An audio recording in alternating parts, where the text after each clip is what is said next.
I remember feeling trapped and I was kind of afraid to say no, but I was also afraid to say yes. I was really scared. He was not sober. When people aren't sober, you can't really predict their actions or what's going on. My brain was fighting with itself. My body was kind of like in the fight or flight moment. My biggest emotion at that time was just fear.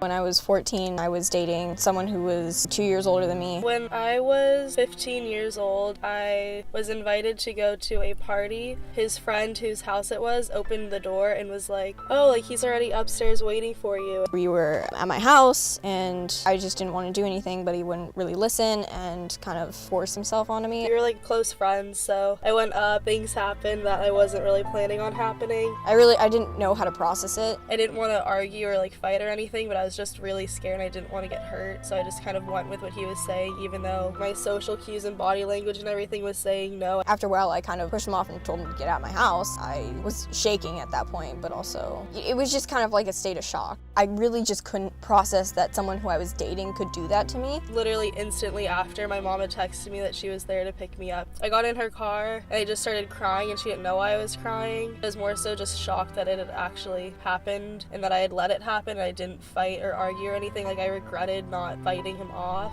So it was a lot of regret. I was mostly angry and even more scared what would happen if I said anything. I felt guilty about it in the fact that I thought it was my fault. Afterwards, I just didn't know how to deal with it. I didn't talk to anyone for like a year and a half. What the hell? Watch where you're going. I'm sorry. It's all my fault.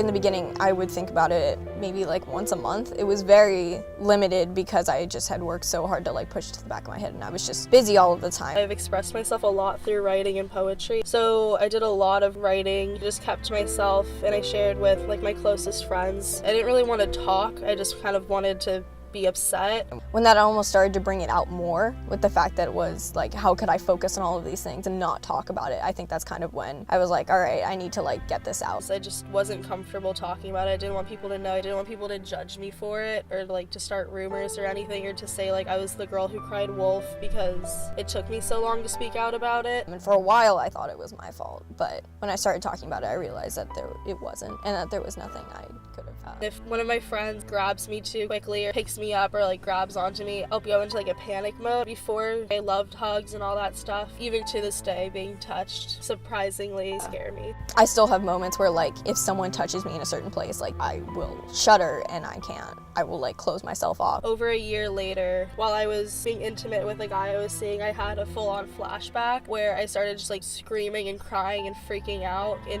bed with him. Just even being touched, like him like having a hand on my back freaked me out. I had to like get up and like go into the bathroom and just be alone. So it wasn't until a few months later that I had really realized what had happened and that it wasn't consensual. It wasn't until I told my best friend that I actually was able to come to terms with what happened to me. I had talked to teachers and friends and they were all telling me like that wasn't okay, like it's okay to be upset about it. It should not have happened like that. I told my mom and sister. She was really understanding. She was honestly horrified that it happened to me, but she was there for me and she basically was like, if you ever need anything, like I'm here and I'm gonna protect you and stuff. She was like, you shouldn't have been hurt like that. She just listened, which was I think what I needed, and not someone to tell me how I should deal with it, but someone who would just listen. It's not okay for guys in this area to think that just because a girl isn't specifically saying no, or even if she is, that it's okay to do something with her. Because even though it may not inflict any pain or harm on her in that exact moment, for months and maybe even years to come, like that girl is traumatized and scarred. If you've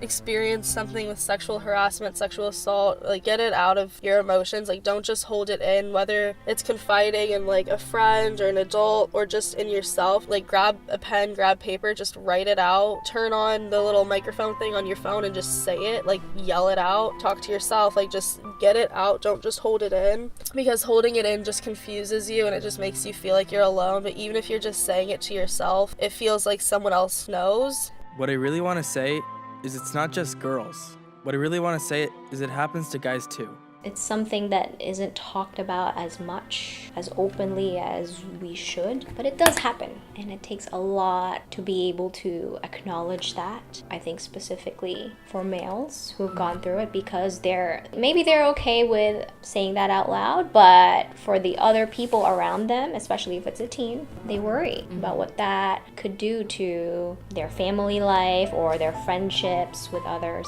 We talk a lot about internalizing versus externalizing behavior. So internalizing more towards females related to depressed mood, anxiety, so keeping it kind of in, and so it's more directed at the self. What people usually recognize for males are these externalizing behaviors. And this doesn't just apply to trauma, by the way. It applies to other things like depression and anxiety. For females, it's more like people report, yeah, I see her kind of depressed and sad and lonely and anxious. But for males, it's more about aggressiveness, overt behaviors that maybe is uncharacteristic of them from previous behaviors that they've seen, or it's a little bit more.